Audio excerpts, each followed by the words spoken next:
राधे राधे मेरे प्यारे भाइयों बहनों माताओं व बंधुओं, संस्कार की बातें चैनल में आपका स्वागत है।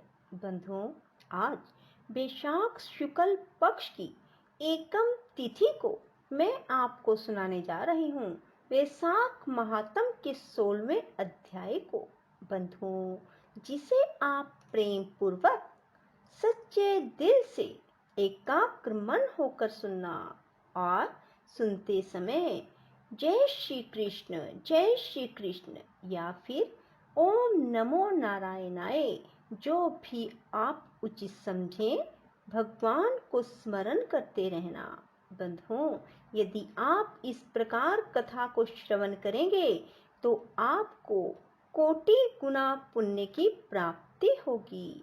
बंधुओं, आप सभी जानते हैं कि वैशाख मास महात्म की कथा सुनने से भगवान श्री हरि शीघ्र प्रसन्न होकर अपने भक्तों पर असीम कृपा बरसाते हैं। बंधुओं, यदि आपने हमारे YouTube चैनल को अब तक सब्सक्राइब नहीं किया तो जरूर करें और बेल आइकन दबाना ना भूलें ताकि आपको हमारी आने वाली सभी वीडियोस की जानकारी सबसे पहले हो सके।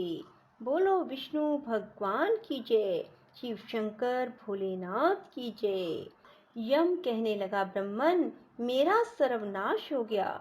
जिसका पद खंडन हो जाए उसका जीवन ही वृथा है। स्वामी सेवक की जिस कार्य पर नियुक्त करे और उस कार्य को वह ना कर सके तो स्वामी का धन खाता रहे तो वह काट का कीड़ा बन जाता है। अब मैं आपका कार्य नहीं कर सकता क्योंकि राजा कीर्तिमान ने यह सब कर्म नष्ट कर दिया। इस मास के भय से समुद्र तक सब प्रजा वैशाख मास के कर्तव्य धर्म का पालन करती है और अन्य धर्म के कार्य, पितरों का श्राद्ध, अग्निष्टोम होम आदि यज्ञ, तीर्थ यात्रा, विविध दूसरे शुभ कार्य छोड़ दिए हैं। योग, सांख्य, प्राणायाम करना, होम, स्वाध्याय सब कुछ छोड़कर अन्य प्रकार के पाप करके भी वैशाख मास में किए धर्मों के प्रभाव से वैकुंठ को चले जाते हैं।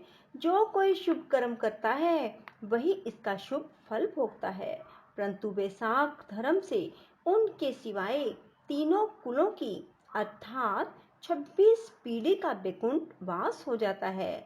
जो गति देवताओं को यज्ञ आदि करने से भी नहीं मिलती, अनेकों तीर्थों की यात्रा, यज्ञ, दान, तप, व्रत, प्रयाग में मरने, रण में मरने या काशी में मरने से नहीं मिलती, वह वैशाख धर्म से सहज ही मिल जाती है। ऐसा प्रतीत होता है कि वैकुंठ का कोई परिमाण नहीं जो इतने मनुष्यों से भी नहीं भरता। अब मेरा कार्य ना रहने से मैं राजा को अपना शत्रु मानता हूँ, क्योंकि राजा की आज्ञा से सभी मनुष्य वैशाख धर्म का पालन करते हैं। ब्रह्मा जी कहने लगे, हे यम, इसमें आश्चर्य की क्या बात है? गुणवानों से ईर्ष्या करना दुख का कारण होता ही है। यह वैशाख मास भगवान को अति प्रिय है। इसके धर्मों को सुनने मात्र से अनेक पाप दूर हो जाते हैं। जो वैशाख धर्म का पालन करता है, उसके गुणों का गान करता है, उस पर भगवान प्रसन्न होते हैं। ब्रह्मा जी कहते हैं, हे यम, उस राजा पर मेरा कोई प्रभाव नहीं, क्योंकि विष्णु के भक्तों का अशुभ करने की किसकी सामर्थ्य है। उनके भक्तों को जरा, मृत्यु, व्याधि आदि का कुछ भी भय नहीं होता। सेवक को स्वामी ने जिस काम के लिए नियुक्त किया है, जब तक उसमें शक्ति है किए जाए, और जब कार्य करने की शक्ति न रहे तो स्वामी से निवेदन कर दे, उसी समय वह उरीन हो जाता है और उसे कोई दोष स्वामी का कार्य ना करने का नहीं लग सकता। अपना कर्तव्य करने में प्राणियों को कोई दोष नहीं लगता। हे यम, तुम इस कार्य के करने में असमर्थ हो तो तुम्हारा क्या दोष है? जब ब्रह्मा जी ने ऐसा कहा था तो यम अत्यंत दुखी होकर अश्रुपात करने लगे तथा अत्यंत दीनवाणी से बोले, हे पितामह, आपकी सेवा से मुझको सब कुछ मिल गया, परंतु अब मुझे अपने काम पर जाने की तब तक इच्छा नहीं है जब तक भूमंडल पर यह राजा राज्य करता है। जब तक इस राजा को इस कार्य से मैं चलायमान नहीं कर देता, मुझको विश्राम नहीं प्राप्त हो सकता। आप मेरे इस कार्य को सिद्ध कर दीजिए, तभी मैं फिर शासन कर सकता हूँ। यम की यह बात सुनकर ब्रह्मा जी सोच में पड़ गए।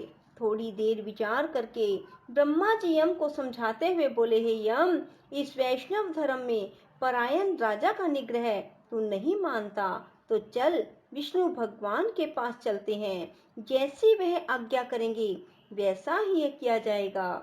ऐसा कह ब्रह्मा जी यम को साथ लेकर क्षीर सागर में गए और निर्गुण रूप परमेश्वर अद्वितीय पुरुषोत्तम भगवान की सांख्य योग से स्तुति करने लगे। इस प्रकार की स्तुति पर श्री विष्णु भगवान प्रकट हुए और गंभीर वाणी से कहने लगे, तुम्हारे आने का क्या कारण है? क्या तुम राक्षसों द्वारा सताए गए हो? यम का मुख मलिन और कंधे झुके हुए दिखाई देते हैं। तब ब्रह्मा जी कहने लगे, प्रभु, राजा कीर्तिमान की आज्ञा अनुसार उनके शासन में सब मनुष्य वैशाख के धर्मों का पालन करके विष्णु पद को प्राप्त करते चले जा रहे हैं। इस कारण जब सारी यमपुरी खाली हो गई तो यम युद्ध करने के लिए राजा के पास गया और अपना दंड उठाकर राजा को मारने लगा, तो आपके सुदर्शन चक्र ने इसको परास्त कर दिया। अब यह दुखी होकर मेरे पास आया है। हम आपके भक्तों को दंड देने की सामर्थ्य नहीं रखते हैं, इसलिए आपकी शरण में आए हैं। अब हे महाप्रभु, आप राजा को दंड देकर यम की रक्षा कीजिए। ब्रह्मा जी की यह वार्ता सुनकर भगवान कुछ हंस कर कहने लगे, हे ब्रह्मा, मैं लक्ष्मी जी अपनी देह और प्राण भी त्याग सकता हूँ। श्रीवत्स, कौस्तुभमणि, वैजंती माला का त्याग कर सकता हूँ। श्वेत द्वीप, बैकुंठ, क्षीर सागर, गरुड़ और शेष को भी छोड़ सकता हूँ, परंतु अपने भक्तों को नहीं छोड़ सकता। आप ही सोचिए, जिन्होंने मेरे लिए सर्वस्व त्याग दिया और अपनी आत्मा मुझ में लगा दी, मैं उनको कैसे त्याग सकता हूँ?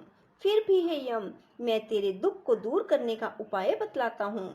इस राजा की आयु मैंने 10,000 वर्ष की दी है, जिसमें 8,000 वर्ष बीत चुके हैं। अब 2,000 वर्ष की आयु और भोग कर वह मेरी सायुज्य मुक्ति को प्राप्त होगा। तब वे नाम का एक राजा बड़ा दुराचारी होगा और सब वेदोक्त धर्मों को नष्ट कर देगा। तब वे साख धर्म भी लोप हो जाएंगे और वह स्वयं अपने पाप से जल जाएगा। फिर मैं पृथु का अवतार लेकर उन्हें धर्म की स्थापना करूंगा और वैशाख धर्म भी मनुष्य से करवाऊंगा। जो मेरा भगत, जिसने मुझ में ही अपना ध्यान लगा दिया है और सर्वस्व त्याग दिया है, वह कोई हजारों में से एक ही होता है। उसको ही वैशाख उक्त धर्म कहना चाहिए। बहुत थोड़े मनुष्य पृथ्वी पर मेरे इस धर्म को जानने वाले हैं। अब हे यम, तू किसी प्रकार से दुखी मत हो, तेरे काम की सिद्धि हो जाएगी। वह राजा तेरा भाग भी देगा। अपने अपने भाग को ग्रहण करने वाला दुखी नहीं होता। जो मनुष्य उद्देश्य से प्रतिदिन स्नान, अर्घ, जल कुंभ, दही, अन्न आदि का दान नहीं करेंगे, उनका वैशाख धर्म निष्फल हो जाएगा। वह राजा अवश्य तुमको भाग देगा, क्योंकि वह मेरा भगत है। जो कोई प्राणी तुम्हारा भाग देकर वैशाख उक्त धर्म करे, उसके कार्य में तुम विघ्न मत डालो। जो तुम्हारा भाग दिए बिना ही केवल मेरा भजन करता है, उसको मेरी आज्ञा से तुम अवश्य दंड दो। उस राजा से तुम्हें भाग दिलाने के लिए मैं अभी सुनंद को भेजता हूँ। वह अवश्य राजा को समझाकर तुम्हें भाग दिलाएगा। इस प्रकार हर तरह से यम को आश्वासन देकर भगवान अंतर्ध्यान हो गए। यम भी प्रसन्नता से अपनी पुरी को चला गया और फिर भगवान की आज्ञा से जैसे सुनंद ने राजा को समझाया, सभी ने वैशाख मास के धर्मों में यम को भाग दिया। इसलिए वैशाख मास में प्रतिदिन यम के निमित्त स्नान, अर्घ आदि करना चाहिए, नहीं तो वैशाख के सब कर्म निष्फल हो जाते हैं। वैशाख की पूर्णिमा को सबसे पहले यमराज के निमित्त जल का घड़ा, दही और अन्न दान करना चाहिए। फिर पितरों और गुरु के निमित्त, तत्पश्चात भगवान के निमित्त शीतल जल, दही, अन्न, तांबूल, दक्षिणा और फल कांसे के पात्र में रखकर भगवान के अर्पण करें। इस प्रकार राजा अपने समस्त आयु को भोग कर अपने पुत्र पौत्र आदि समेत बैकुंठ को चला गया। जब वह राजा बैकुंठ को चला गया तो वे नाम का महापापी और नीच राजा हुआ। उसने सब धर्मों और बैसाख के धर्मों का भी लोप कर दिया। बोलो विष्णु भगवान की जय, शिव शंकर भोलेनाथ की जय। राधे राधे, जय श्री कृष्णा। बंधुओं, यदि आपको हमारी वीडियो पसंद आए तो इसे लाइक करें और शेयर भी जरूर करें। धन्यवाद।